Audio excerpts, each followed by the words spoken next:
Hi everyone and welcome to Homerino Collectibles, where today we're going to take a look at the Marvel Legends Cosmic Spider-Man, otherwise known as Captain Universe, and this is from the Homecoming Spider-Man movie Vulture Build-A-Figure wave.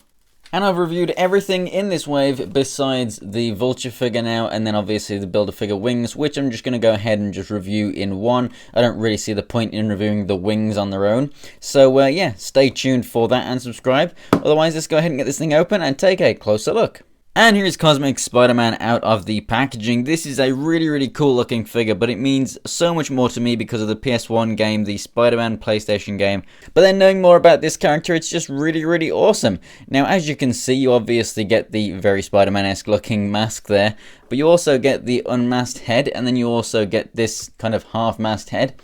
Now, Captain Universe is not just Spider-Man. Captain Universe actually kind of gives its power to anyone that is in peril, anyone that needs the power, it will give it to. And that's obviously why this does not look like his suit besides that small area on the mask right there. So obviously you can go ahead and give him these heads if you wish, but I do definitely dig that one that's on him. The webbing is done really nicely. I would say though that on the beard right here you do get a bit of skin tone showing through in places, but for the most part it is done very nicely, and that head sculpt is really good.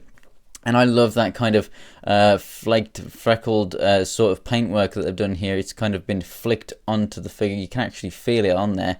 Really nicely done. Definitely looks very cosmic-y.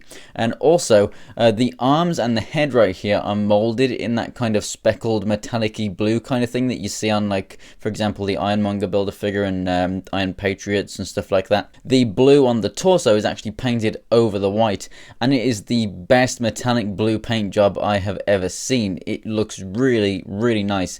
There's sort of a pearlescentness to it. There's sort of a kind of purplish and then two different tones of blue. I really don't know if the purple is going to be coming across on the camera, but I know that you can definitely see you know, a light and a dark shade of blue in there, and it's shimmering away. It looks fantastic. I have to say though, on the white down here on the sort of on the crotch piece here, you can see that it does have a bit of a molding defect there, as if it's been put into the box or something has touched it whilst it was still kind of molten plastic or something like that.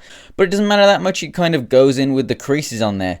Now, when Spider-Man uses this suit, his senses are heightened, he's much stronger and everything. He can still use his web-slinging powers and stuff like that, but he can actually fly when he has the Captain Universe suit. So, I don't really care too much that he doesn't come with any web-whipping hands or anything like that, but it would definitely have been nice to have some kind of energy effect.